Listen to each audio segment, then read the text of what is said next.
coordenador dos colóquios, a chamar alguém para apresentar, para palestrar. This is a demonstration of Ustream Producer. Estava viajando, a gente quer fazer até uma surpresa aí para o Luciano, ele vai fazer isso virtualmente, né? Ele é da área de tecnologias visuais e terminou antes não conseguindo fazer, e aí eu vou improvisar aqui um pouco, né? Mas é um prazer muito grande, né? Ter o Luciano Meira, né? Que é professor da psicologia, né? Foi coordenador da pós-graduação, né, da psicologia. Ele tem, naturalmente, eu conheço muito This bem is a demonstration of dele, Ustream né, Producer. vale a pena a gente citar. Apesar de ser departamento de psicologia, né, a graduação dele não foi em psicologia, foi em pedagogia, né, pela Faculdade de Filosofia de Recife, em 84. Depois é que ele fez o mestrado em psicologia cognitiva, né, aqui na UFPE, e depois foi fazer um PhD, né, em educação matemática na Universidade da Califórnia em Berkeley. Isso foi em 91. Desde então, professor da UFPE, de educação exclusiva, ele está em afastamento Demonstration agora. of Ele pode Ustream explicar um pouco Producer. aí por um projeto que ele tem. Ele é bolsista do CNPq de Tecnologia Industrial, né, bolsista do governo do CNPq. Ele colabora com a criação, né, e o desenvolvimento de uma Olimpíada, né, de Jogos Digitais e Educação pelo CESA, né, que é o Centro de Estudo Estratégico do Recife, né, e, portanto, ele é bastante atuante nessas áreas de pesquisa, como Psicologia da Educação Matemática, Cultura e Cognição, Tecnologia de Informação aplicada à Educação, of Ustream Producer. Já formou cerca de 40 mestres e doutores, né, contribuído bastante para a formação de quadros, né, para a área. E ele é uma referência em Pernambuco, né, na área da educação. E a ideia de convidá-lo é que eu vinha, né, acompanhando já nos jornais, principalmente esse ano, que tem uma série de entrevistas, né, que ele participou, que ele fez, né, tentando motivar ou discutindo aí a importância de se levar, né, o ensino fora dessas amarras tradicionais, né, ou ampliar. Né, hoje, pelo que se entende, aprende-se tanto quanto mais até fora das salas de aula do que propriamente. Então ele vai nos brindar aí com uma palestra, né? E apesar da psicologia, o diretor não se preocupe muito não, porque ele não vai mandar fazer uma roda aqui. Né? Eu brinquei com ele, porque um colega nosso, né, disse, olha, rapaz, você quando alguém de psicologia, porque no outro psicólogo que veio aqui mandou fazer uma roda. Não se preocupe, ele é tecnólogo, né, da área da educação, é um grande prazer e grato de ter aceito o convite. Obrigado, é um grande prazer estar aqui com vocês. Só tem uma coisa que o colega não mencionou sobre mim, é que eu não sou Silvio Meira. Você não é também, e falo isso porque eu já fui confundido, inclusive, na hora da apresentação, uma vez no Senado, e agora com vocês o professor Silvio Meira. Mas um grande prazer estar aqui com vocês e uma honra. This is a demonstration of Ustream Producer. Educadores de nome reconhecido em tantos lugares e alunos, graduandos e pós-graduandos de um departamento de tanta visibilidade no nosso país, né? Para o pessoal ouvir lá na internet, precisa falar aí nos câmeras de som.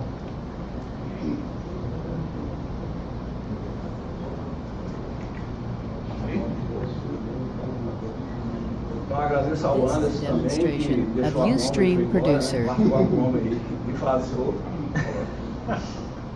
Mas vai o meu agradecimento para ele também. Então a ideia, na verdade, falando sobre inovação, é que a primeira característica de qualquer processo de inovação, na minha opinião, é seu caráter dialógico e dialogado.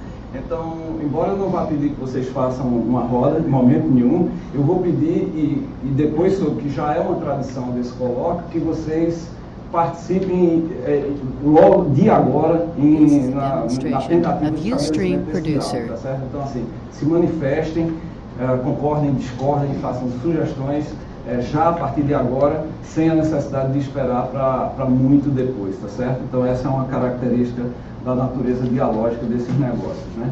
Aí eu falei também para Fernando, para Anderson, que a maior parte das minhas reflexões e da atuação em cultura digital e inovação dos cenários de aprendizagem na escola estão de fato na escola, ou seja, no ensino básico, mas que eu tenho de fato tentado, não só como professor, mas como pesquisador e na atuação fora da universidade, tentado refletir algumas dessas coisas para a academia, mas não sendo de fato o meu foco central de atuação. Mesmo assim, eu montei um conjunto de slides que podem instigar entre nós aqui esse debate, e eu espero que seja... Oi, Rosa. Bom, que possa instigar quem está na web. Não faz nenhum sentido disso, né? Oi, Rosa, tudo bom? Que trouxe então esse conjunto de uma centena de slides, mas eu não tenho nenhum compromisso com os slides, tenho compromisso com o entendimento mútuo entre a gente do que a gente está projetando aqui. Então vamos ver o que a gente pode fazer. Bom, a primeira coisa, e a ideia de falar sobre inovação e cultura digital em ambientes de aprendizagem, na academia ou no ensino básico, é ver para onde a gente está indo, né? O que é que está se configurando já hoje em termos do uso de tecnologia, de cultura digital de uma forma geral, para a configuração de novos arranjos sociais que, em alguma oportunidade, a gente pode chamar sala de aula. A minha tese central é que as metáforas que sustentam as arquiteturas contemporâneas de sala de aula faliram todas. Vou tentar mostrar por quê. São metáforas, como vocês preveem, bastante antigas, clássicas, algumas que foram emprestadas da física, mas da física do final do século XVIII, ou naquele entorno ali. E essas metáforas se sustentaram até muito bem até agora, mas, em minha opinião, elas vão ter um revertério, como se dizia no interior, bastante acentuado. Então, esse gráfico da Publishing Research Quarterly, eu acho que dá uma visão disso, que é de 2012, é bastante recente esse negócio. Esse negócio hoje, isso é arretado. Isso e a palmatória são duas coisas que são massa. Para certos propósitos, pelo menos. Eu acho que eu nunca usei um negócio desse. Isso é muito bom. Como vocês veem aqui, não é assim, não. Você pode usar aqui? É assim? Pode também. Usar assim, né? Senão você bate lá e fura. Veja esse negócio aqui, as previsões feitas em 2012, né? Do tipo This is a demonstration of Ustream Producer. Escapou o nome todo, mas a venda não, a venda acumulada, não é o nome desse negócio. Faturamento, desculpa, exatamente, revenue, faturamento da prensa tradicional, na forma de texto, de livro-texto, e daí o título, né, estão os livros mortos, da prensa tradicional, a queda acentuada prevista nos próximos 5 ou 7 anos, o que quer dizer que essa conta foi feita mais ou menos em 2011, leva um ano para publicar esse artigo, esse negócio está muito perto. E, em comparação, principalmente, todos os outros têm umas comparações interessantes para fazer, mas a que eu gostaria de chamar a atenção é aquela que aponta o que se chama ali o digital nativo. Veja, o digital nativo não é o e-book. O e-book está, inclusive, separado aqui numa coluna só para ele, que tem um crescimento considerável nas previsões. Essas previsões, obviamente, são baseadas em como o mercado já se configura hoje, então não são previsões absolutamente aleatórias do desejo das editoras, muito pelo contrário, que as editoras gostariam, tanto quanto fosse possível, de manter o status quo dessas colunas aqui e não dessas quedas, porque esse mundo aqui de nativo digital e de e-books também, que vocês veem que tem uma acentuação bastante considerável, mas esse nativo digital, quer dizer, coisas que já nascem do mundo digital. E-books está separado ali porque e-books já existiam de uma certa forma, mas eles só não eram eles eram books. Então de alguma forma um merge de dois mundos que as grandes editoras, mal ou bem, de uma forma ou de outra, estão conseguindo articular. Nativo digital aqui, que serve, isso aqui é só do ponto de vista do que pode ser usado na academia, no ensino básico, enfim, na instituição escolar, tá certo? Nativo digital ali é, por exemplo, plataformas imersivas de aprendizagem na forma gamificada, por exemplo. Aplicativos que de alguma forma se articulam com plataformas nas nuvens. Isso é nativo digital, tá? Nativo, desculpa interromper, o nativo é porque já nasceu digital, essa é a ideia. Isso, não tinha nada antes que pudesse, de uma certa forma, servir sequer como metáfora. O e-book tem a metáfora do livro impresso, e muitas vezes, como vocês sabem, os e-books são muito pobres nesse sentido, são PDFs no tablet, por exemplo, né? Isso já é, de uma certa forma, o e-book tem, obviamente, sua forma própria de impressão, de distribuição, passa a ser, nesse sentido, uma inovação tecnológica, mas não necessariamente, como eu vou considerar que inovação a inovação tem que ser uma dessas mudanças tecnológicas que tem uma plataforma de distribuição massiva e que necessariamente rearranja as formas e os como as pessoas se comportam em determinado ambiente. Então, Silvio Meira define inovação como mais e melhores notas fiscais. A minha forma de traduzir esse negócio por quê? Por que ele diz isso? Porque uma inovação não é um invento. Uma inovação tem que ser adquirida massivamente por um grupo social qualquer, e como psicólogo eu tenho que adicionar que esse invento tem que então provocar rearranjos nas formas como as pessoas produzem sentido do mundo, de suas realidades. Pode ser na física, pode ser em qualquer lugar, fora da escola, dentro, mas de alguma forma os arranjos sociais ali têm que ser de alguma forma mutados, transformados. Tá certo? E na definição de mais e melhores notas fiscais isso não fica muito claro. Eu posso fazer uma pergunta? Claro. Isso aí diz respeito à literatura acadêmica ou literatura... Acadêmica. Aí, acadêmica. Textbooks. Livros didáticos mesmo. Mas aí de todos os níveis. Aí está o ensino superior e está também... especificamente do ensino básico, que nos interessa também, porque eu fui convidado para dar uma aula, eu dou aula na graduação em psicologia nos períodos mais no final do curso, mas os professores sempre convidam os professores para circular, isso é bacana. Eu fui dar uma aula no primeiro período de psicologia e tinha uns meninos de 16 anos de idade fazendo psicologia. Eu digo, impossível, esse cara está precisando de um terapeuta, fazer a formação de terapia, mas isso mostra também por que nos interessaria muito, na minha opinião, uma reflexão sobre o ensino básico. Isso fica mais ou menos evidente, fica mais evidente até quando a gente está nos períodos iniciais da graduação e vê como os meninos e as garotas chegam por lá. Mas isso, gente, eu coloco isso aqui só para mostrar que tem uma coisa a olhos, como é a expressão? A olhos vistos, né? olhos vistos, eu nem sei usar essa expressão, fui usar agora, não sei porquê. Mas tem uma coisa muito evidente acontecendo e que às vezes não é muito explícita, que é uma transformação nos modos de compartilhamento de conhecimento. Isso, aí, dados sobre isso não faltam, tá certo? Eu trouxe só alguns, provavelmente vocês já sabem também. Isso é o custo, um comparativo de custo de cursos do tipo e-learning e do tipo que são por tutores presenciais, como numa universidade, por exemplo. Então você pode, num certo sentido, economizar até 40% dos custos de distribuição de conhecimento se você faz de um jeito ou de outro, o que levaria a gente a pensar que, do ponto de vista do modelo de negócio, pelo menos, tá certo? Considerando apenas faturamento, a tendência do e-learning é crescer estrondosamente. E, de fato, é o que tem acontecido, né? Isso também é um dado bastante conhecido, e esse é um dado dos Estados Unidos.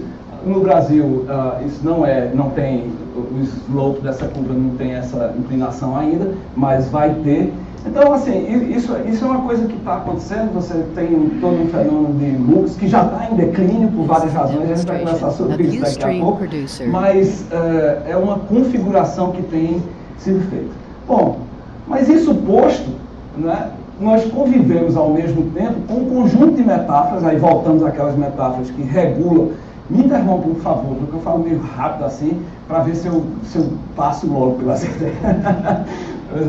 Mas eu não fico confuso. Mas, daqui aquele conjunto de metáforas, está aqui uma sala típica, né, das nossas graduações, E essas são as metáforas que sustentam, do ponto de vista do discurso psicológico e da educação, esse tipo de arranjo social que nós temos ainda, nós estamos num deles, inclusive. Né?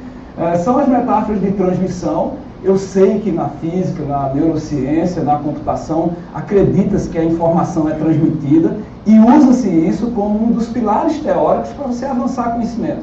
Na psicologia, nas ciências da cognição, é muito menos claro que conhecimento é algo que pode ser transmitido, como se você transmitisse numa linha de energia ou uma temperatura, passasse de um corpo para outro, esse tipo de coisa. Esse tipo de, que eu chamo de metáforas, mas certamente você chama de verdade, tá?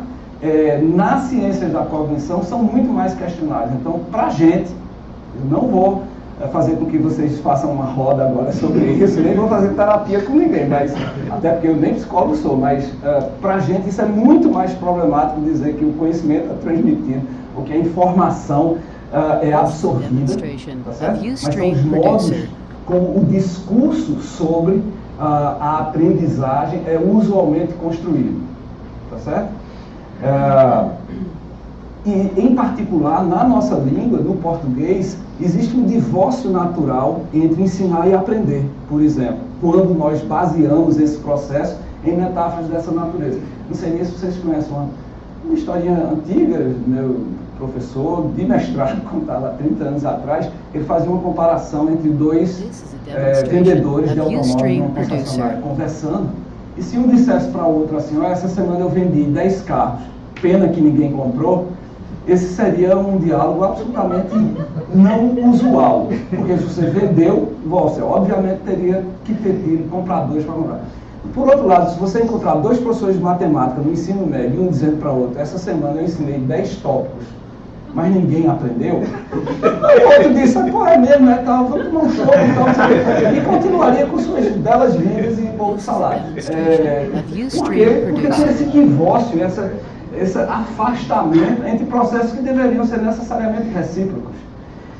Nós entendemos que esse divórcio não está apenas na nossa língua, diga-se de passagem, em russo é a mesma palavra que descreve esse processo, então você tem o discurso em russo, não é à toa que, talvez não seja à toa, que foi mais fácil para psicólogos do desenvolvimento como Vygotsky, eu não sei quão familiar pode ser essa pessoa para vocês, propôs formulações dentro das teorias de aprendizagem que são muito mais, o que contemplam muito mais esse caráter emergente do conhecimento da aprendizagem e não esse caráter transmissível, como se nós fôssemos recipientes e tivéssemos, dentro mesmo de uma teoria mais tradicional de comunicação, onde você tem emissor, recipiente, canal, tá? Na verdade, os processos de aprendizagem são muito mais sofisticados e complexos. Inclusive, a neurociência nos últimos 10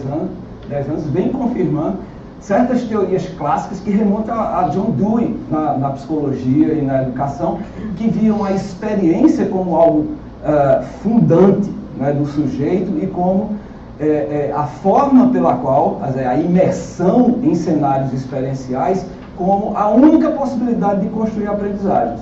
Então, se não há imersão, não é por transmissão, absorção, retenção, essas são todas as metáforas que nós usamos, e é por isso que coisas como Open Spaces têm feito tanto sucesso no mundo. Essa é uma foto da Campus Party, né? Open Space é um jeito de organizar a aprendizagem. A Campus Party não nasceu do nada. Eles estudaram o jeito de como fazer aquele negócio ali, e não é à toa que os meninos gostam tanto, tá certo? E isso é uma espécie de, um cenário imersivo de aprendizagem, tá certo? Como estamos assim até aqui? Tá tudo bem? Porque a gente não sabe, né? Eu estou falando Você por favor. Explica melhor como funciona a Campus Party, porque eu nunca fui. Nossa, você nunca foi. Não, é porque vocês estão na física. A Campus Party é aquele evento, né, notadamente de ciências de games, enfim, de internet, onde as pessoas chegam, elas se dividem em grupos como esse aqui, elas podem inclusive já ser uma empresa, ou ser só em pessoas que ali vão construir uma ideia comum, e vão passar vários dias aqui, 3 a 5 dias, talvez acampem, inclusive, lá dentro, né? Qualquer professor adoraria uma universidade onde os meninos não quisessem sair dela, porque estavam o tempo inteiro imersos numa... Aliás, essa universidade acabou de ser criada, é uma faculdade de ciência da computação, que funciona nesses modos da Campus Party, onde as pessoas têm desafios a serem superados, chama Escola 47, em Paris, foi fundada recentemente, então os resultados dela a gente não sabe ainda, mas é uma escola que não tem nenhuma aula de absolutamente nada, mas tem missões que são dadas a todo mundo que entra. Isso, veja, essas coisas estão mudando muito rapidamente e a gente não tem ainda resultados ou coisas muito mais concretas para dizer que esse negócio dá certo realmente. Isso é tudo uma possibilidade que a gente está criando. A gente está imaginando mundos e tentando inovar em educação com sistemas altamente complexos, como o sistema acadêmico, por exemplo, mas vendo o que é possível já fazer dentro das estruturas que a gente tem. Então, na Campus Party, é um evento, é um congresso, na verdade, é uma conferência, mas que as pessoas vão basicamente para montar pequenos grupos colaborativos que podem sair dali com uma ideia a ser desenvolvida. Então, eles trocam conhecimento, eles pesquisam, aí tem palestras também de gente que tem uma experiência em determinada coisa, então algum tipo de evento, mini evento como esse aqui também é possível ali. Então tem uma diversidade de coisas. A única coisa que não tem é separação e aula. Certo? A Escola da Ponte lá em Portugal, a Escola da Ponte é geralmente lembrada nessas horas porque foi a primeira experiência realmente institucionalizada de desinstitucionalizar a aula como referência. Então, não sei se vocês viram, está circulando na internet uma entrevista com o José Pacheco, que é diretor. Aquele cara é assim mesmo, ele pensa assim, a frase dele é: aula não serve para nada. Tá certo? Esse é o nível de radicalização que a Escola da Ponte já tem 30 anos de vida, os meninos são altamente bem-sucedidos, mas o próprio José Pacheco nem gosta mais de falar sobre a Escola da Ponte, porque ele já tem muitos outros experimentos, inclusive o Brasil, ele mora no Brasil hoje. Então ele coordena, ele orienta um pessoal de uma escola em Cotia, em São Paulo, fazendo a mesma coisa, tá certo? E tem outros experimentos, mas eu acho que não é a questão não é, eu estou ainda tratando da metáfora da aula, não da aula em si. Acho que a gente até pode ter uma aula, mas se a gente fizer a montagem dessa aula em bases metafóricas que são outras, que não essa da crença que a transmissão de conhecimento, de que a absorção da aprendizagem são coisas, são verdades por si mesmas. Acho que a primeira coisa que a gente tem que questionar é isso, porque eu não estou ainda advogando que a gente destitua, né? Ainda. Eu vou. Oi. Eu acho que a maioria dos professores sabem que o modelo de transmissão não funciona, ou funciona parcialmente, certo? Agora tem um problema que você não sabe como fazer de outra forma, de você, essa imersão para o aluno aprender cálculo, física, seja lá o que for. This is a demonstration of Ustream Producer. Mais interessantes existem. Perfeito, absolutamente perfeito. Deixa eu dar um pouquinho mais das bases de por que não funciona e o que é que a gente deveria valorar e algumas ideias de como a gente pode ir realmente montando uma inovação em educação que seja estrutural, né? E não só experimentos piloto, né? Eu tenho muito medo de experimento piloto, em particular porque só a Embraer devia ser autorizada a fazer. Essa piada às vezes funciona melhor do que mas olha, ainda, como é teu nome? Eu gostei muito da sua pergunta porque ela matou metade da minha fala. De uma certa forma eu podia pular um monte de slide porque em tese, e você construiu essa tese agora, que a gente já sabe que a transmissão não funciona. A gente só faz isso ainda, se eu entendi bem, porque a gente não sabe fazer de outro jeito. eu não sei se isso é exatamente verdade, né? Porque quando eu estava pesquisando para justamente montar alguma coisa que fosse mais voltada para o ensino superior para vocês, já que eu já pedi as listas, minha reflexão é mais voltada para o ensino básico, e eu achei, por acaso, não por acaso, porque eu estudo de pesquisa, esse artigo de 1960, chamado Inovação no Ensino Superior. Eu digo, não é possível. E esse cara, o Harold Anderson, Pennsylvania State University, eu acho, agora não sei se eu estou dizendo certo, ele tem uma reflexão muito interessante que nos cabe ainda hoje, na minha opinião, e um pouco em contradição com o que você acaba de nos trazer. Tem uma certa hora que ele fala assim, inovação no ensino superior deve ir além, isso é de 1960, muito além do uso de máquinas IBM, que são máquinas elétricas, né, de typewriter, né, máquinas IBM das que vocês têm aqui, supercomputadores não. Cursos televisionados, mas ele não está falando dos MOOCs, né, dos Massive Open Online Courses, e é por isso que eu falei em experimentos, e um monte de experimentos apoiados por fundações, tá certo? Deve ir além desse negócio. Então, o desafio para a inovação é examinar algumas premissas não explicitadas e que são muito confortáveis na rotina acadêmica. Acho que isso vai começar a responder um pouco a você. Então, devemos olhar para 4 áreas. Isso é a reflexão dele em 1960, né? Onde você não tinha ainda a emergência, a profusão de culturas digitais que você tem hoje. O número de cursos, o conteúdo e seus métodos, o tamanho das salas, era uma preocupação dele, e o uso do tempo dos professores, tá certo? Ele queria olhar para essas 4 áreas. O que me chamou a atenção mais foi uma outra passagem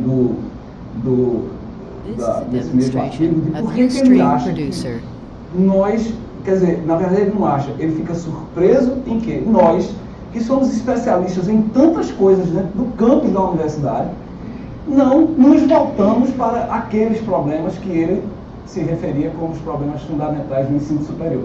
Nós, obviamente, teremos outros passados 50 anos, mas a ideia ainda é a mesma, e está, de uma certa forma, explicitada nesse parágrafo. Ainda assim, né, quer dizer, a gente não está inovando, ele reclamava disso, ainda assim, a universidade tem recursos impressionantes dentro das suas próprias muralhas. Economistas, especialistas em administração, especialistas em relações humanas, estatísticos, especialistas nos processos de aprendizagem. E que laboratório mais interessante seria essas pessoas se reunirem para fazer uma reflexão sobre a vida, as formas de vida, como eu gosto de chamar, emergentes, nos nossos próprios campos. Eu vou falar, por que a gente não está pensando justamente que opções nós temos de construção de um cenário, de cenários imersivos de aprendizagem, e eu vou tentar exemplificar alguns, como é que a gente pode criar esse negócio, dentro da nossa própria casa. Se a gente está fazendo isso, talvez vocês estejam e eu não sei. Isso é coisa de educadores. Isso é coisa de educadores. Psicólogos. Vou pescar uma ideia na plateia. Essa ideia é importante, porque eu comentava também aqui antes que porque todos nós passamos pela escola e muitos de nós somos professores, nós temos inclusive uma tendência em considerar a educação um campo, eu vou dizer, meramente opinativo. Não sei se já não está, todo mundo tem, e deve ter, todo mundo deveria ter uma opinião sobre a educação. Mas, de uma certa forma, Rosa revelou um negócio aqui que a gente encontra muito pouco. Isso é coisa para educadores. E, na verdade, eu queria dizer o seguinte: educação é um negócio complexo demais para ser deixado só para educadores. Certo? Você não vai conseguir resolver isso se não envolver designers, antropólogos, por exemplo, especialistas em cultura pop, porque a educação envolve uma cultura jovem que nós não conhecemos muitas vezes, tá certo? Com a qual nós antagonizamos, inclusive, tá certo? É jovem. e especialistas em cultura pop têm. Como é que a gente usa meme? Como é que a gente usa, e isso vale talvez mais para o ensino básico, mas há equivalentes, como é que a gente usa o bode gaiato para ensinar gramática? O que é o bode gaiato? O que é o bode gaiato? Está vendo que a gente precisa de cultura pop nesse negócio? Ave Maria. Ave Maria. Talvez isso parte do Rio de Janeiro, não sei focar da escola somente professor e educador. Isso, com certeza, parte desse pressuposto é equivocado e muitos outros equívocos que a gente tem construído ao longo das décadas em educação, né? Então, o que está acontecendo? A gente está produzindo afastamentos e equívocos que fazem divorciar processos que deveriam ser o mesmo, como ensino e aprendizagem, e gerando uma situação de desânimo e desencanto. Olha, eu não sei os alunos de física, mas os alunos de psicologia estão desencantados. Certo? Os ensino básico e do médio eu não vou nem falar, eles estão indo embora.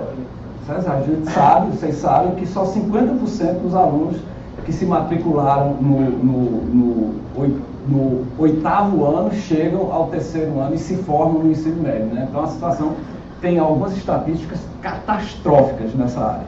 Silvio, eu não sei se vai... Tá vendo? Silvio. Eu não sei se vai desviar muito da sua... Isso aqui tá uma bagunça maravilhosa. Ustream producer. Mas em pesquisa você percebe o seguinte: quando um aluno ele começa a entender o problema, ele começa a ficar entusiasmado com aquela solução daquele problema, ele mesmo começa a ver várias fontes, né? Isso parece ter uma energia muito grande dele, porque ele começa a ter interesse em ver várias coisas, né? E quando você vai para o 2º grau, o aluno tem que aprender aquilo só e pronto, né? É o conteúdo programático, vai ser esse aqui. A maior parte das escolas fazem isso, né? This is a demonstration of Ustream producer. Tem como estimular, deixar o aluno mais solto? Tem. Exatamente, a minha tese é baseada em ambientes imersivos lúdicos. Eu vou tentar construir do ponto de vista psicológico aqui, qual o valor da ludicidade, não para o jardim da infância ou o ensino fundamental, ou mesmo apenas para o ensino médio.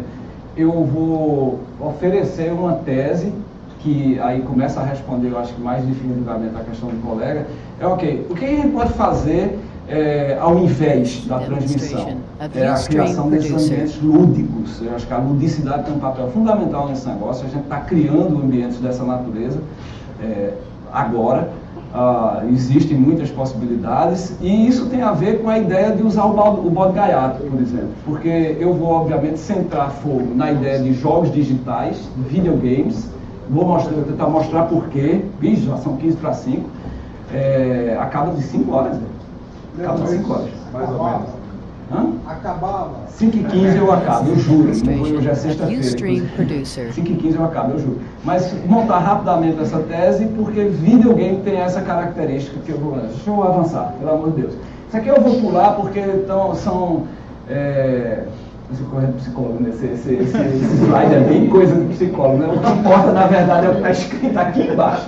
Mas é que eu gosto de brincar. Eu gosto de brincar com as coisas. E essa brincadeira... Vê que o cara tá aqueles slides cheios de palavras e vê umas bolinhas coloridas, o cara presta atenção para ver o que é. Eu vou passar rapidamente por isso, porque na verdade tem 4 campos que eu acho que precisam de atenção na academia, mas eu vou dar ênfase à 4ª, portanto eu vou passar por essas outras. Eu acho que nós temos um problema de autoria nos ambientes escolásticos em geral, na academia, no ensino básico. Veja, um exemplo típico disso no ensino básico todo mundo sabe o que é Minecraft aqui? A brincadeira de qualquer menino de 10 anos na internet. É um ambiente digital, onde um jogo imersivo e multiplayer, que você constrói coisas como em Lego. É uma espécie de Lego que você constrói ambientes que são compartilhados com outros. Esse negócio é uma febre. Quem tiver aqui um sobrinho, um filho, não sei lá o que, de 10 anos de idade, esse menino está em Minecraft. Tá certo? em algum momento do dia. E esse ambiente é de autoria. Isso é questão de autoria. Você não está só, digamos, apertando botões, está construindo coisas, literalmente, como no Lego. E uma das coisas que esses meninos fazem é publicar as coisas que eles constroem no YouTube. Esse negócio está chegando a um ponto em que uma das grandes diversões dos meninos de 12 anos de idade hoje, por exemplo, é ficar vendo no YouTube as autorias dos outros.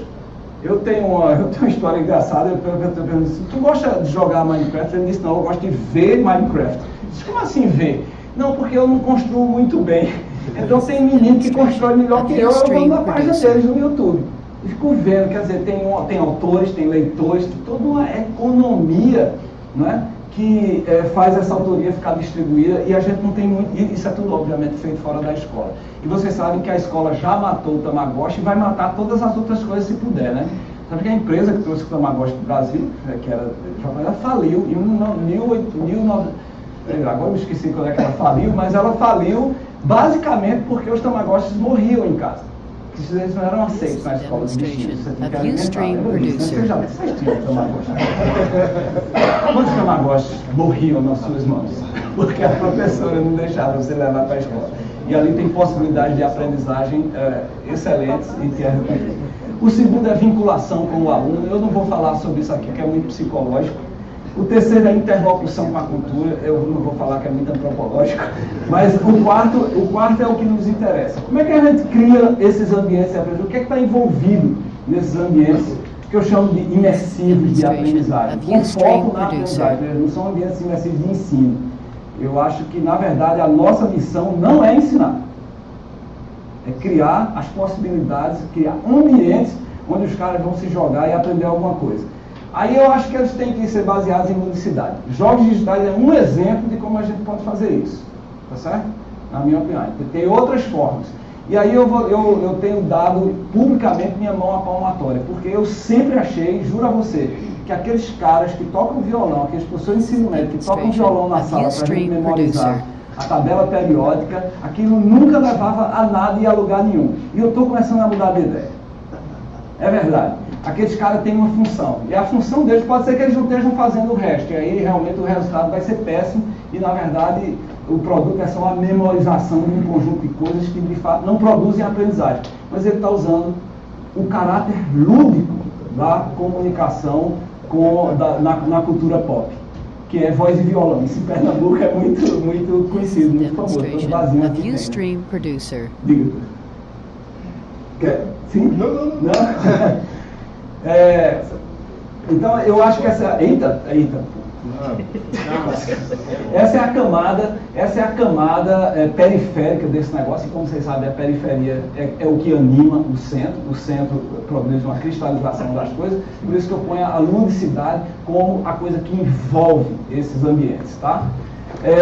A segunda característica desse negócio tem um monte de slide aí para demonstrar isso. Não é o futuro, não, isso é agora que está acontecendo. Essas coisas têm que ser móveis. Esses ambientes, eles têm, além de lúdicos, eles têm que ter um grau de mobilidade, porque a aprendizagem não espera uma hora para acontecer, não, nem um lugar. Ela é, na verdade, in situ e in time. Toda aprendizagem significativa, para enfatizar esse aspecto perene da aprendizagem e não da memorização, como do professor que canta a música da tabela periódica. Ela tem que ser móvel porque ela tem que responder às demandas emergentes dos cenários, dos contextos de uso das pessoas. Então ela tem que ser in situ e in time, na hora, como, aliás, diga-se de passagem, é videogame. Tá certo? Você não faz uma ação no videogame porque ela vai ser boa depois, como é na escola. Você não aprende um movimento que ela vai ser boa depois. Você aprende aquele negócio ali para resolver uma demanda emergente do jogo. Tá? E isso tem que ser móvel. E tem que estar em nuvem, obviamente, porque você não pode carregar tudo que você precisa, parte desse negócio tem que estar na nuvem. E a outra coisa, obviamente, é que você tem que ser interativo. E aí tem um longo discurso sobre... interativo no sentido da interação entre as pessoas. Então tem que estar em rede social. Porque, na verdade, assim, a gente não interage com computadores, não. Essa é uma fala comum das pessoas, né? Sistemas interativos, esse tipo de coisa. Para nós, psicólogos, a interação só pode existir entre organismos que produzem sentido, certo? Um computador pode ser responsivo, ele dá, né? Ele responde de alguma forma, mas a interação a gente reserva para, por enquanto, seres humanos e alguns chimpanzés. Não, estou brincando dos chimpanzés porque eles não conseguem elaborar simbolicamente as trocas que realizam. Aí isso é um problema para a interatividade, tá certo? E aí tudo isso tem que ser feito de um jeito como nunca foi feito antes em educação, que é juntando dados, coletando dados de tudo que acontece nessas outras camadas para gerar inteligência educacional, ou business intelligence, nesse caso aqui, se fosse no mundo dos negócios. Como é no mundo da educação, educational intelligence, que é a capacidade de minerar dados sobre tudo o que está acontecendo nos jogos, nas redes, nas nuvens, e a gente poder personalizar de alguma forma os percursos de aprendizagem das pessoas. Isso é possível fazer, isso a gente tem feito numa Olimpíada de videogames que a gente roda em alguns sistemas públicos de ensino. Se chama hoje, OJE, Olimpíadas de Jogos Digitais de Educação, sobre a qual eu não trouxe slides. Tem slides ali, mas eu não trouxe slides para falar sobre ela, porque eu achei que a gente ia falar mais mesmo sobre o ensino superior. Mas eu queria então pensar como é que a gente faz isso aqui. Aí eu sou professor aqui de resolução de problemas, tá certo? Na graduação em psicologia. E nos últimos 8 anos, eu mudei completamente de ensinar resolução de problemas, porque eu descobri, obviamente, que se os meninos não tentarem resolver os problemas baseados em projetos, eu ia ensinar, na verdade, a história dos estudos de resolução de problemas. E era o que eu fazia antes. Eu ensinava a história dos estudos psicológicos sobre resolução de problemas, que é uma área da psicologia. Então a gente mudou tudo isso para um sistema que é mais parecido com esse aqui. Mitchell Resnick é um pesquisador do Media Lab no MIT, que ele tem uma tese que corrobora isso que eu acabei de formular para vocês, que eu acho interessante, e que nesse paper em particular, cuja referência não está aqui, mas não é fácil de achar, basta você colocar no Google Mitchell Resnick Kindergarten. Por que Kindergarten? Porque nesse paper ele argumenta justamente que, apesar da escola estar querendo tomar conta do jardim da infância e fazer com que as criancinhas de 3, 4 anos saibam usar flashcards para memorizar contas de multiplicar, por exemplo, a tese dele, na verdade, é que todo o resto da escola, inclusive a academia, devia se parecer mais com o jardim da infância original.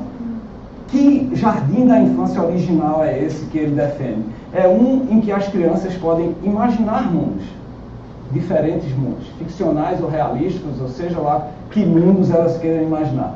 Que elas possam criar, dar materialidade a esses mundos imaginados. Você pode, quem tem filho pequeno aqui vai saber que esse círculo aqui, sua criança passa por ele várias vezes todo dia. Se você, qualquer criança brincando de Lego, elas estão exatamente imaginando um tipo de mundo que elas podem criar, elas estão dando materialidade a esse mundo com as pecinhas, elas podem então explorar os diferentes funcionamentos desse mundo e populá-los de diferentes maneiras. Elas vêm sempre para você querer mostrar o que elas fizeram, compartilhamento, e elas muitas vezes podem, inclusive, instigadas por nossas capacidades de acolhimento para isso, refletir sobre o mundo criado e começar de novo. Imaginar uma coisa ainda mais sofisticada e criar e brincar, ou explorar, compartilhar, refletir.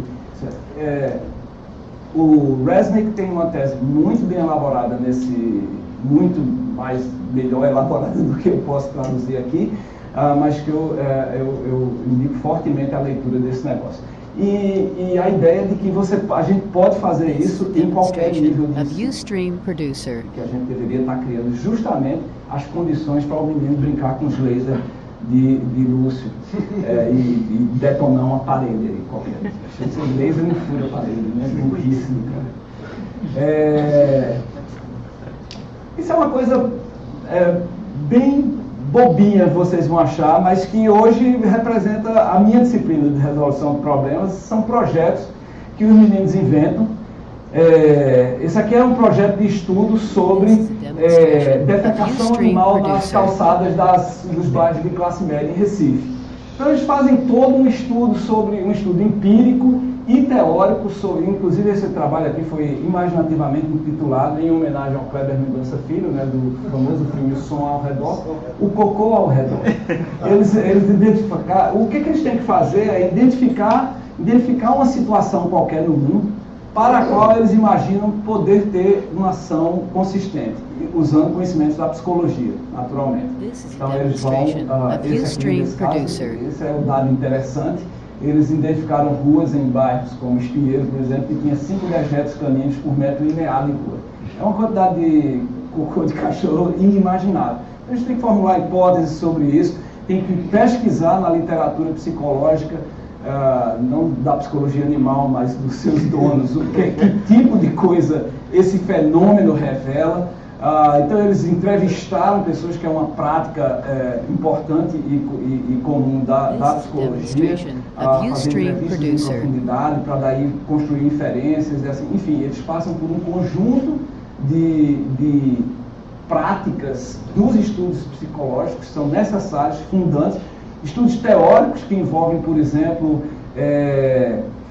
antagonismo de classe, porque nesse caso aqui essa galera tinha uma tese, num certo momento, de que eram as empregadas domésticas que, de uma certa forma, faziam o cachorro fazer cocô na rua para antagonizar com a classe média. Não, uma tese bem elaborada. Eu digo, cara, aí eles têm que pesquisar isso, aí eles vão em Foucault, vão não sei aonde, tem que trazer isso, reunir. E eu digo logo no começo da disciplina, essa é a única disciplina que você pode errar na prova. A prova é isso, na verdade, é o trabalho, mas você pode errar na prova todinha e ainda assim tirar 10. Contanto que você entenda por que você errou. Então, nesse caso aqui, esse grupo errou completamente na sua tese, mas aí eles estudaram, eles voltam, Então, toda a disciplina é baseada em projeto. Essa é a famosa tese de John Dewey, ainda no final do século XIX, 1880 e alguma coisa, Dewey formulava a ideia de que a imersão experiencial nos problemas é que produzem o tipo de aprendizagem perene e significativa que a gente está atrás, né? Isso aqui é só um certo momento, eu achei engraçado, eles fizeram, eles têm que criar uma solução também, aí tem toda uma parte do estudo, e essa é uma das soluções aí que eles criaram, que eu achei engraçada, que eles amarraram todos os cocôs em um balão com gás hélio. Porque quando eles acharam que uma certa hora eu não vou conseguir diminuir a quantidade de cocô, eu vou pelo menos sinalizá-los. E aí ficou uma performance, a rua cheia de balão, para as pessoas se impactarem com a quantidade de cocô que a rua tinha. Né? Tem coisas, isso tem obviamente um grau de ludicidade, de engajamento desses caras, que assim, pela primeira vez em muitos anos de ensinar esse tipo de coisa, os caras me catavam, começavam a me catar no Facebook para perguntar uma coisa. Eu tinha que, é mais trabalho para mim, porque eu tinha que ler os artigos que eles estavam, porque a literatura agora, era aquele negócio de autoria distribuída, a literatura agora não só era eu que dava, porque eu dava alguma literatura sobre design thinking, sobre psicologia de não sei o que era comum a todo mundo, mas cada grupo tinha que inventar uma literatura do seu problema. Aí eu tinha que ler esse negócio todinho. A diagonal, eu não conseguia ler tudo. Eu lia, mas assim. E a gente ia construindo junto esse negócio. Era muito paper para ler. Esse é outro trabalho mais sério, digamos assim, mais altamente engajante também, que eles produziram, que é a adesão medicamentosa na terceira idade. Né? Eles tinham um problema dos idosos se lembrarem de tomar medicamentos, às vezes, talvez saibam que alguns idosos estão até 18 tipos de medicamentos diferentes ao longo do dia. E tem um conjunto aí, eles fizeram uma pesquisa extensa os instrumentos que já existem, com alarmes, com isso, né? Observaram na literatura que esses instrumentos reduzem em somente, sei lá, 15% o esquecimento. Isso é um problema médico sério, né? E aí eles descobriram um jeito tosco, né? Porque nós não somos designers, somos psicólogos. E uma coisa bacana que a gente vai fazer proximamente é que eu descobri um professor de design que quer juntar as nossas duas disciplinas, apesar do SIGA não deixar. A gente vai fazer extra SIGA. A gente vai tentar combinar as horas, o SIGA vai continuar as duas disciplinas separadas, mas a gente vai juntar a disciplina de psicologia com a disciplina de design dele, porque, como vocês veem, nós temos um certo conhecimento, mas nós somos altamente toscos nos produtos que criamos. E a ideia aqui é que o idoso participa da construção, autora junto com uma pessoa da família um tipo de caixa que tem ícones e dias e datas e não sei o quê, e eles descobriram que essa participação faz com que essa corresponsabilidade na produção desse negócio aumenta de verdade o engajamento do idoso com a prática medicamentosa que ele próprio tem que se submeter, né? E por aí vai. Bom, mas só para ir meio que concluindo, porque aquele diagrama de bolinhas com ludicidade, mobilidade, interatividade e computabilidade, na verdade se revela em várias das coisas que estão aqui e que são citadas no... Não sei se você conhece esse projeto, o Horizon Project, que tem para o ensino básico. Esse é do ensino superior, o mais recente de todos. Isso é o NMC, New Media Consortium, um grupo estadunidense bem relevante nessa área, que anualmente eles reúnem 50 especialistas em educação e cultura de mídias, e coisas, e psicologia e computação, e eles se reúnem e eles têm que concordar, depois de tem um método, esqueci o nome do método agora, tem um método que é seguido e que eles têm que, de alguma forma, concordar sobre o futuro. E concordar sobre o futuro significa estabelecer o que vai, de alguma forma, impactar os ambientes de educação em 1 a 2 anos, 2 a 3 anos e 4 a 5 anos, tá certo? E aí, tem algumas coisas, na minha opinião, pelo menos, totalmente alto, como esse aqui. Eu acho que esse negócio aqui não vai dar certo, na minha opinião, mas, enfim, são apostas que eles fazem. Esse negócio não tem o que questionar, porque os nossos alunos já têm esses negócios aqui. E como vocês veem, o que eles fazem é identificar quase que coisas, né? Mas também processos, como esse aqui, que é o que eu entendo um pouquinho mais, que é gamificação, né? Que já está enchendo o saco, na verdade, antes de ganhar o auge que, na minha opinião, deveria, mas que é uma forma de dizer, os sistemas de aprendizagem, eles têm que valorar, de uma certa forma, o que é lúdico, o que é móvel, o que todo mundo faz. Só no Brasil são 73 milhões de horas de videogame jogadas todo dia. Tá? Nos Estados Unidos são 270 milhões de horas jogadas de videogame. E jogos comerciais, naturalmente. O jogo educacional tem uma característica péssima, que ele pega o pior da educação e o pior do entretenimento e junta num jogo que não faz sentido nenhum para ninguém. Então, o replay velho de jogo educacional é próximo de 0, né? Os jovens são muito condescendentes, eles jogam a primeira vez, porque você pediu, e só. Não volta para aquele negócio. Não tem nenhuma imersividade lúdica, como a gente... E o que a gente quer fazer, e o que a gente tem tentado fazer, é construir jogos altamente divertidos, com poder de engajamento muito sério, mas tematizados com coisas que a gente acha importantes. E aí, nesse sentido, para realmente ir encerrando, não sei se já está bom, se tem algum efeito sobre vocês, mas essa coisa de gamificação tem sido altamente... mas vocês sabem para onde eu já estou indo, né? Eu estou indo para valorizar um tipo de ambiente que é gamificado, cuja gamificação não é, tá certo? Atribuir pontos, distribuir badges de conquistas ou colocar as pessoas no ranking. A gente chama PBL, né? Que tem sido confundido como os principais elementos dos processos de gamificação. E isso é um problema, porque isso é justamente o que a escola já faz desde sempre.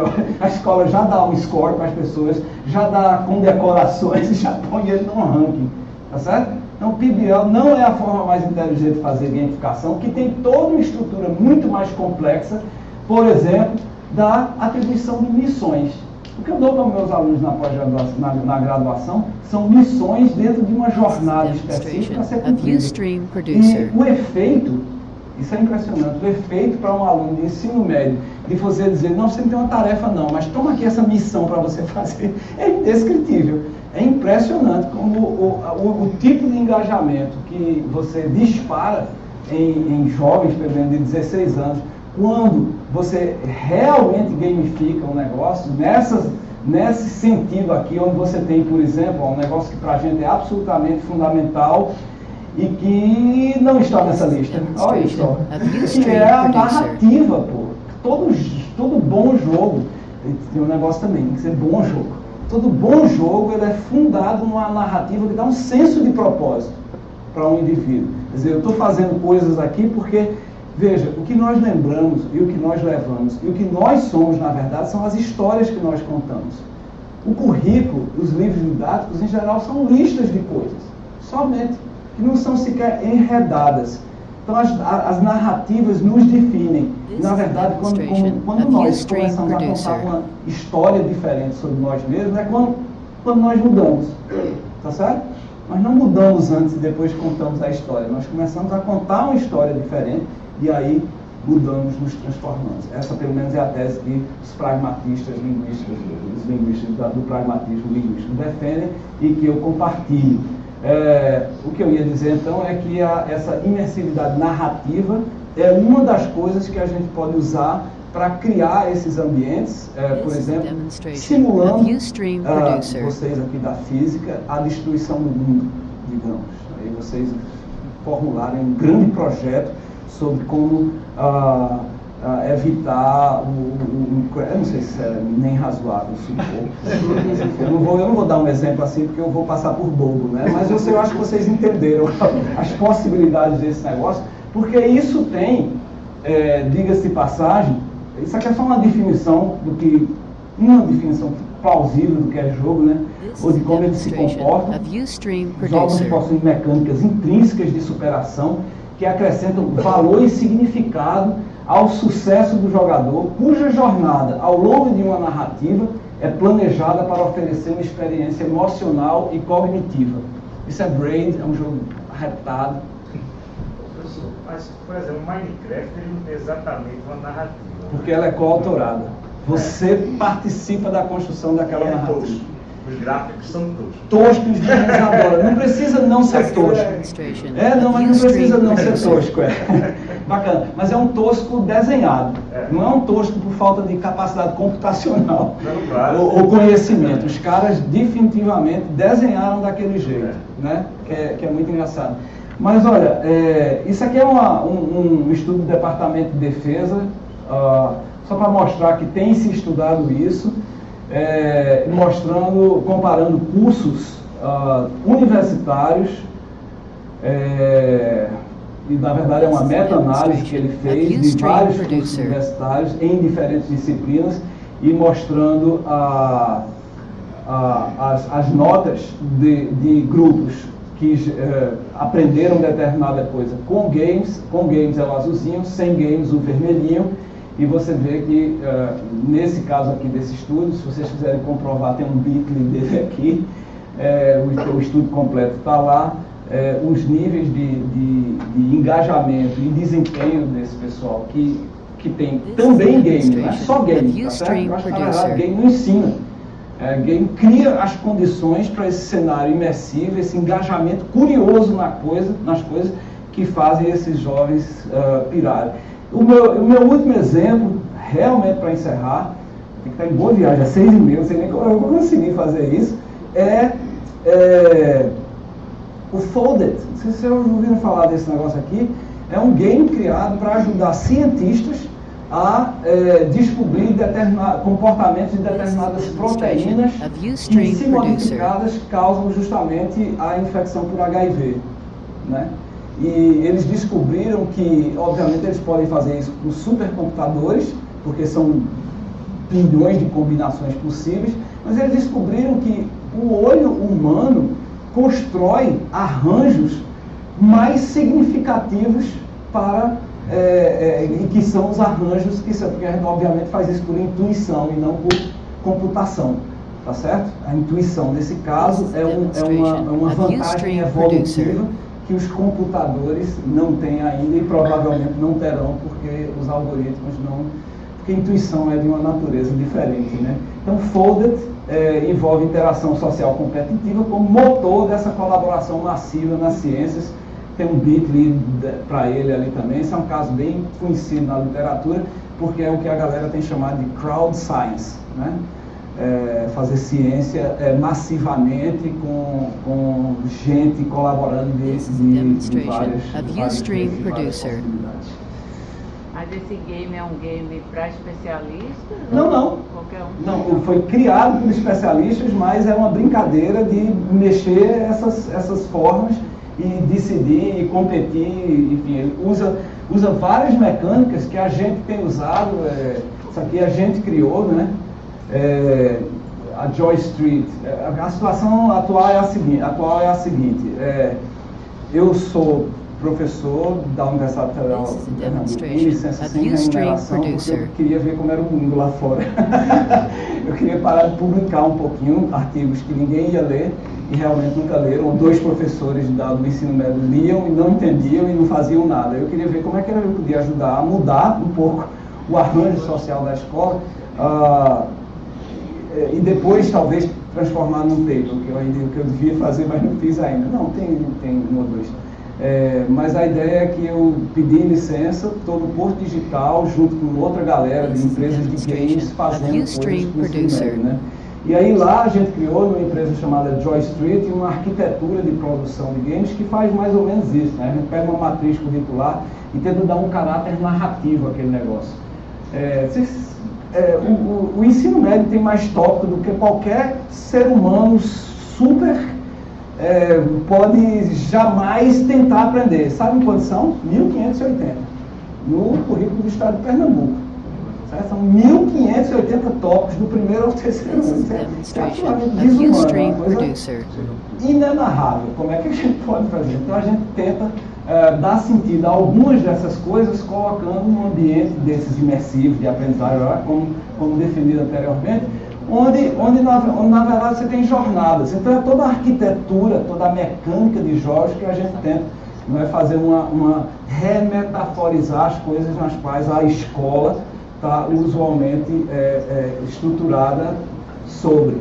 Então as aulas se transformam em missões, as tarefas são desafios e a gente constrói objetos de aprendizagem, né? Ao invés de objetos em si. Então, acho que muito obrigado. Acho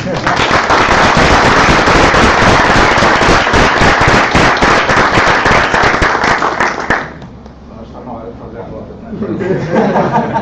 Bom, tem ainda tempo para algumas perguntas, comentários. Posso fazer? Por favor. Como é que seria feita a avaliação nesse sistema? This is a demonstration of Ustream Producer. Veja bem, né? Veja bem. Por que eu digo veja bem? É porque a gente vai ter que, de fato, levar essa caracterização até as últimas consequências. Porque o que você quer com a avaliação não é que ela seja apenas retrospectiva, que é o que os sistemas usualmente fazem, né? Então a gente se lasca no PISA toda vez por muitas razões, tá certo? Mas uma delas é porque se a gente transformar os arranjos sociais da escola nessa direção aqui, a gente vai ter que convencer a galera do PISA a fazer avaliações gamificadas também.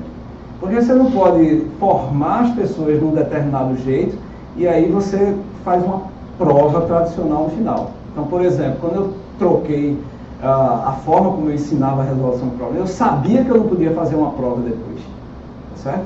Então, todo o processo ele tem que ser avaliado e a entrega é o objeto, é o artefato que eles estão construindo e assim por diante.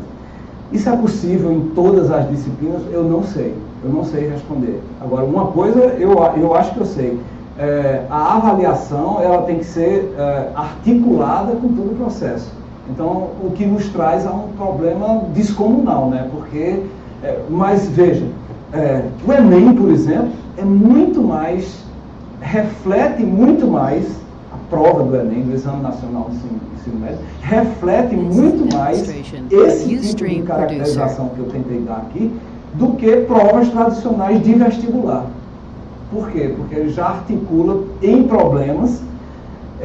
Eu espero que o Enem mantenha isso. Veja, a pressão para que o Enem fique mais vestibulesco é muito grande. Isso é um problema, muito, porque o Enem talvez seja uma das grandes ideias dos últimos anos de fazer questões que articulam conhecimentos de diversas disciplinas. Isso não é fácil de fazer. This is a demonstration of Ustream Producer. De toda sorte, mas eu espero que consigamos resistir a transformar o Enem no vestibular, porque o Enem já... Então, tem jeitos de fazer, mas o que você não pode é manter uma estrutura de vestibulares tradicionais e querer trocar o resto do ensino, aí não vai dar certo. Na verdade, minha pergunta vai na linha do que o Rodrigo falou, porque tenho sérias dúvidas como é que a aplicabilidade disso a todas as This is a demonstration of Ustream Producer. De exatas em geral. Porque tem uma grande dose de aprendizado e um encadeamento lógico bastante elaborado que os alunos precisam aprender, para aprender cálculo, por exemplo, para aprender o raciocínio dedutivo. Tem uma engenharia didática. Que é bastante elaborado e que inclusive a gente, na sala de aula, de certa forma expõe eles a como fazer esse raciocínio dedutivo, que a gente não está ensinando, mas está dando uma primeira exposição que eles vão ter que ir no livro depois e treinar isso sozinhos, que é até difícil de estudar isso coletivamente. Então o ensino de matemática, o aprendizado de matemática e de exatas em geral tem uma grande dose de raciocínio lógico e dedutivo bastante extenso, né? Um encadeamento bastante extenso que eu não vejo muito como colocar nessa plataforma. Adoraria, mas of Ustream Se você adoraria, você vai conseguir. Tem uma tese chamada Flipped Classroom, que está muito, tem produzido resultados bastante impressionantes, que é basicamente o seguinte: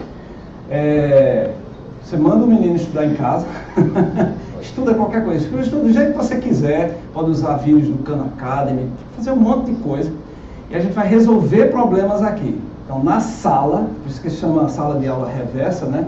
A sala vai ser o momento, porque veja como é que funciona a escola, que você revelou aí, e veja que tipo de dificuldade isso produz. A gente explica, o professor tradicionalmente explica uma teoria na sala, certo? Os meninos estão lá, tudo supostamente prestando atenção, né? Blá, blá, blá, blá, blá. Aí a parte mais difícil, porque essa parte foi fácil, né? Foi só fazer de conta que está prestando atenção em você, né? A parte mais difícil é estar sozinho, em casa, que é resolver o problema. Então, quando aí era um momento em que ele queria conversar com o outro, pedir uma opinião, ter uma ajuda do professor, ele está longe. Flipped Classroom é justamente o contrário. Deixa essa parte onde você pode fingir que você está prestando atenção em casa, e a parte que você precisa realmente de ajuda. Então, nesse sistema aí, o professor não faz exposição na sala de aula nunca. A exposição é feita remotamente. Então, o professor, ele tem um pouquinho mais de trabalho. Na verdade, ele tem mais trabalho, porque ele tem que dar duas coisas. Ele tem que prestar atenção no menino em casa e na escola. No outro, ele não presta atenção, geralmente, nem em casa nem na escola. Mas por que ele tem que prestar atenção em casa? Porque ele tem que dar a lista de coisas que o menino tem que fazer em casa. Então, o menino tem que ver 2 vídeos do Khan Academy, estudar não sei o quê, ir para não sei onde, pesquisar no Google não sei o quê. Então, a coisa, ele vai estudar, o menino vai entender um monte de coisa. Aí ele não vai explicar o que o menino não entendeu na sala de aula. Ele vai colocar alguns problemas que, para serem resolvidos, precisa daqueles negócios ali. Aí ele vai ver se o que o menino entendeu. Veja, isso é bacana porque quem não precisa ter aula, não vai ter. Já entendeu, já está fazendo os negócios que precisa fazer. E aqueles que precisam de ajuda, o professor está lá. Esse negócio tem que conseguir, isso é de verdade. Isso é de verdade, isso está acontecendo, tem uns experimentos muito legais, em algumas escolas da Califórnia, eles conseguem, reportadamente, segundo os estudos, reduzir em até 30% o número de reprovações em matemática. Tá certo? Tem outros exemplos interessantes, mas o tempo está curto, mas procura esse negócio de Flipped Classroom, procura Summit Public Schools, e por aí vai. Eu acho que não vai chegar a ser desenvolver de jeito nenhum. Mas assim, eu fiquei curioso porque eu li recentemente a história do declínio do MOOC, não declínio exatamente, mas um dos founding fathers aí dos MOOCs, meio que cantando uma história triste. MOOC, ele como falou, Massive Open Online Course. É o cara de Stanford que abriu um curso para 500 pessoas se matricularam 60 mil, uma coisa assim, não é? Você podia talvez contar um pouco essa história e qual é o status atual da situação dos MOOCs? Eu tenho esse slide aqui para falar sobre o que a gente valoriza. Você falou em raciocínio e tal, não sei o quê, e na verdade, só antes de chegar lá, rapidamente aqui, isso é o que a gente valoriza na escola e na academia, tá certo? É a construção de raciocínios dedutivos e indutivos para a produção de novos conhecimentos, o que eu não estou desvalorizando, não estou descartando e nem quero. Isso é absolutamente importante, tá certo? E esse é o que a gente faz, né? A gente tem determinadas condições iniciais, métodos mais bem definidos, menos bem definidos, mas existe uma verdade. Esse é o meu resumo da obra. Isso é muito mais complexo que isso, obviamente. Mas eu uso isso só para contrastar com o próximo. É que é uma coisa que a gente não valoriza nunca na academia e deveria, que é o raciocínio que busca a criação de novas coisas, que é o que é chamado raciocínio abdutivo. Isso não tem nada a ver com extraterrestres e espaçonaves, tá certo? Não é abdução nesse sentido aí, mas é uma ideia criada por Peirce, né, um semioticista, um linguista, em que, na verdade, a gente está atrás de conhecimento novo e inovação, né, a articulação desse negócio, onde a gente faz ao contrário das coisas, a gente não está em busca de uma verdade. Designers usam muito isso aqui, porque designers não querem saber se é verdade, eles querem saber se funciona, tá certo? Então eles querem criar um valor para um grupo qualquer. Então eles partem desse negócio, eles têm um conjunto de técnicas e geralmente eles fazem reframe das coisas para criar inovação. Como é? E aí eles produzem o quê? Isso é muito desagradável. Dá um exemplo rápido desse negócio, porque eu acho isso tão interessante. Eu nunca consigo falar, que é meus últimos slides. Esse grupo aqui, ó, Designing Out Crime, é um grupo que tem antropólogos, designers na Austrália, e eles têm um exemplo muito bacana. Eles são dedicados a diminuir taxas de violência nas cidades que eles atuam. Esse exemplo é de Sydney, numa faixa da cidade que os jovens bebiam muito, porque tem alguns clubes com música, etc. Mas nada no entorno. Então, assim, até a música começar e depois que ela acabava, não tinha nada para fazer. Então, os caras se embriagavam a noite desse, saiam quebrando. Era uma espécie de black bloc em última proporção e embriagados. É um negócio absurdo. Então, eles entraram nesse lugar aqui para estudar o que eles podiam fazer. Para uma longa história, vocês podem procurar isso na internet, mas a ideia é que eles fizeram um reframe. O frame do Estado, nesse caso aqui, era o quê? Violência e polícia. E aí eles disseram isso. Quanto mais contingentes policiais eles colocavam nesse lugar, mais violência esse negócio gerava. Então, eles diziam, vamos reframe esse negócio. Vamos pensar que isso aqui, que o centro da cidade é um festival de música. Festival desse Lollapalooza, festival de música, muitas bandas, muitos jovens circulando, bêbados inclusive, etc. O que tem no festival de música? Eles começaram a colocar coisas como todo tipo de sinalização, sofás no meio da rua com água, cooler com água, tal, coisas que você encontraria num festival de música. As estatísticas são assim, você não acredita no que essa galera conseguiu. Sem polícia. É inacreditável. Procure essa galera, eu acho que a gente devia trazer isso para Recife, está lá no Rua da Moeda. Desculpa, eita, meu Deus, eu nem. Cara, os MOOCs. Então, os MOOCs conseguiram já. A ascensão e queda dos MOOCs poderia ser chamado assim, porque os caras já estão começando a refletir de que, veja, e faz sentido aquele meu primeiro slide sobre acolhimento.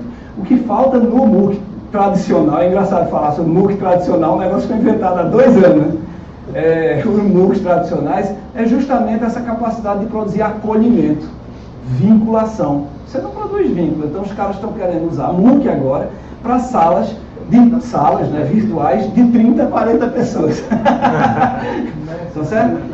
Mas é porque, veja, os estilos de aprendizagem são muito diferentes. E quando você está numa turma de 150 mil alunos, tem gente que não vai conseguir acompanhar aquele negócio ali.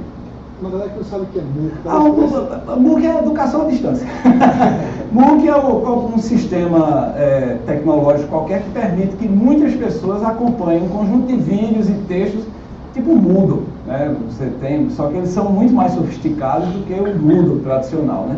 Então o MOOC é a boa e velha, na minha opinião, tá? Você pode discordar inclusive, é a boa e velha educação à distância, sendo que revitalizada por um conjunto de artefatos e ambientes tecnológicos realmente que não existiam antes. Então, você usa vídeo com muito mais facilidade e integrado a diversão. Então tem mais design instrucional do negócio do que os antigos cursos de educação à distância.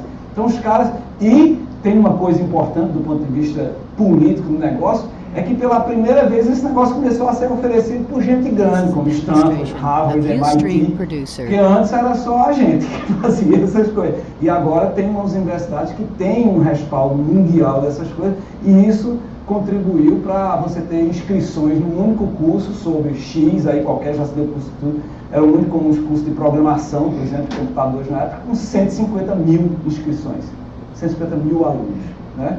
E isso produzia uma parte bacana, que era Big Data, né? Porque você tem input de 150 mil pessoas ao redor do mundo, você tem um estudo de demografia, de como essas pessoas acessam, o que é que elas veem mais, para criar inteligência educacional, mas no final você tinha o quê? 10% das pessoas concluindo, que é a média histórica do EAD.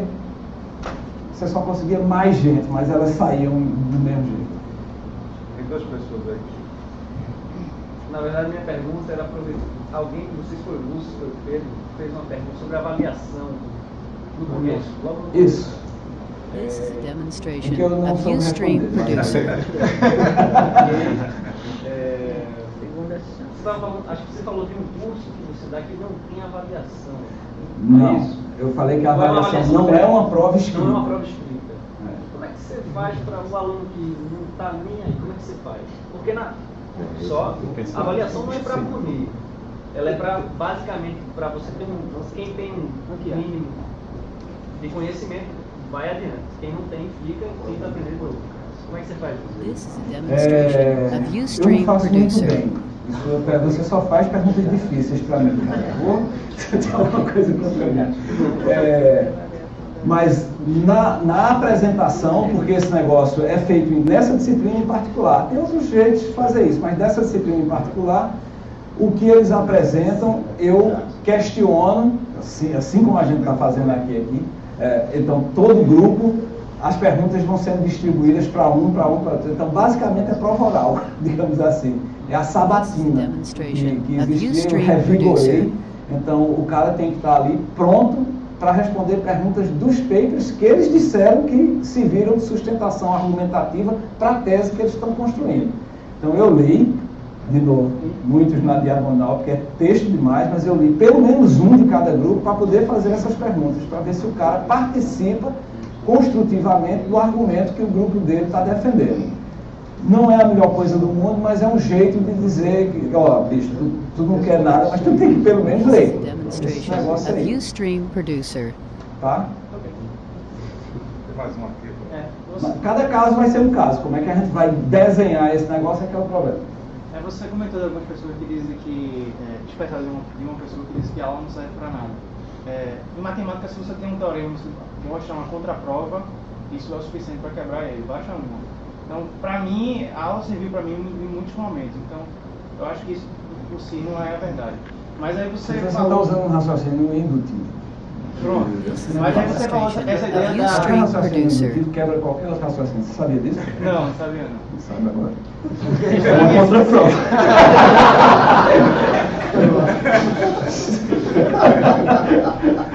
Mas, complementando, aí você falou dessa ideia de classe ao contrário, né? Que você, o aluno vai lá, estuda em casa e você depois apresenta problemas para ele resolver em sala de aula e você está lá para ajudá-lo. Eu estou dando aula agora de física experimental e mais ou menos essa é a ideia da disciplina. O aluno ele tem que estudar antes de casa, porque ele tem teoria para preencher o relatório dele. E lá em sala de aula tem um experimento para ele resolver e usando a teoria que ele, em tese, aprendeu. E eu, na prática, eu questiono se esse tipo de coisa, pelo menos nas minhas turmas, elas estão sendo mais eficientes do que uma aula tradicional. Porque o que eu vejo é que o cara que numa aula tradicional estaria interessado é o cara também que nessa aula, ao contrário, também não está interessado. E quando chega em sala de aula, ele não estudou nada. Então ele não consegue This is produzir. a Veja, o demonstration que of vocês estão Ustream revelando Producer. aqui é um pouco do que eu disse no começo. A gente tem nas mãos um problema complexo demais para ser deixado para educadores apenas ou psicólogos apenas. A gente vai ter que ter a participação de diferentes olhares e muitos diferentes olhares. Mas uma coisa que eu acho que eu posso concluir depois de ter observado muito dessas coisas em funcionamento é que não vai ter uma coisa que funcione para todo mundo. Tá? E isso é quase uma lei básica da psicologia, da educação. É por isso que fala-se muito hoje em aprendizagem personalizada, né?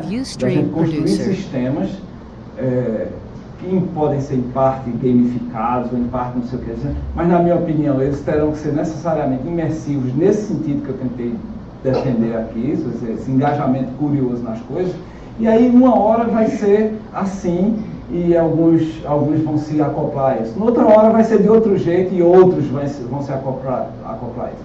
O problema é que a gente tem uma rigidez disfuncional na escola, tá certo? A gente tem um único método, um único autor, uma monologia doentia, porque, eu acho que vocês sabem, na maioria dos ambientes acadêmicos e de ensino, o aluno não pode nem se manifestar. Ora, o aluno não pode nem fazer uma conta debaixo da mesa o corpo é meu, deixa eu fazer o que eu quiser. Os caras são hoje ainda impedidos de fazer conta nas mãos. Isso é o máximo do que eu consigo ver como a tentativa de controle sobre, inclusive, os métodos criativos corpóreos do hoje. Porque as mãos são minhas, eu devia poder fazer a conta na mão. Tá?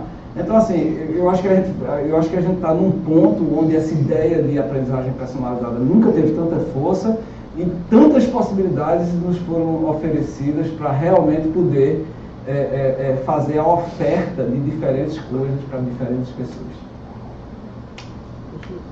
Um dos exemplos que o senhor usou como uma das grandes vantagens do processo de Flipped Classroom me pareceu usar bastante. This is a demonstration of Ustream Producer. E o senhor disse que era ideia falida. Não, eu não disse não. Ele está se mostrando como ideia falida. E o processo de gamificação não corre o risco de gerar um processo onde o aluno decora como resolver um problema e ele consegue resolver um problema, mas ele não tem um embasamento teórico sobre porque o método aplicado funciona, qual é a teoria por trás daquilo que ele está fazendo. Eu coloco desse, porque talvez instigue a galera para me convidar o ano que vem, mas rapidamente, tá certo? E depois eu sou luciano@meira.com, tá? A gente pode continuar esse diálogo depois. Esse é meu e-mail, tá certo? Duas coisas. A primeira é que o MOOC é bem diferente do Flipped Classroom, porque na verdade no MOOC você não tem esse acolhimento presencial do cara que você pode seguir o cara, você está junto com ele. O MOOC tem muita gente e você não tem essa. Então, assim, o MOOC realmente é diferente disso. Com relação à segunda parte, veja, nós já tentamos, essa minha última fala, nós já tentamos suficientemente os métodos de teoria antes, prática depois, não é? Então, o tempo inteiro a gente fez isso, tá? E se há uma coisa que eu posso dizer sobre a falência da escola em relação às estatísticas catastróficas de desempenho, é que esse negócio não funciona. E não tem uma pesquisa em psicologia cognitiva que não faça uma referência negativa a essa ideia do isolamento da teoria e da prática e de uma antes da outra. Na verdade, seja qual for, certo? Não é o divórcio dessas duas coisas que é o problema. Não é que você dá a teoria, isso é ruim, mas só a experiência e depois a teoria é ruim também, tá certo? Embora exista muito menos. Aquele ciclo que eu mostrei é que ele é uma espiral crescente. A reflexão que está no lugar da teoria ali, ela é seguida por imaginação de novo, então o negócio continua. O problema é que a escola, ou dá teoria, e geralmente faz teoria e depois prática, aí quando você tem uma escola inovadora, é experiência depois teoria, aí pula para outra coisa. O menino não tem o direito de reimaginar a prática. Porque tinha que reimaginar a prática para quê? Para pegar a teoria e fazer sentido dela de novo. Agora que eu sei qual é a teoria que explica a prática. Mas aí tem que pular para o próximo assunto. Então temos um problema. This is a demonstration of Ustream Producer.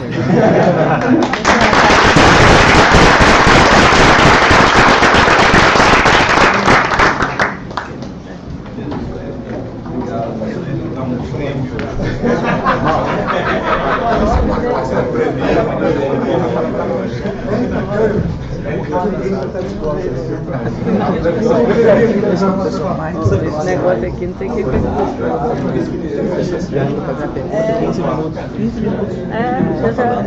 Demonstration of Ustream Producer. Parece que vai cair. Tem símbolo, tem banho. Mas eu vou Mas no início eu posso desafios a explicar isso para não posso depois eu acho que não estou dizendo espaço para a gente fazer isso. A gente tem toda essa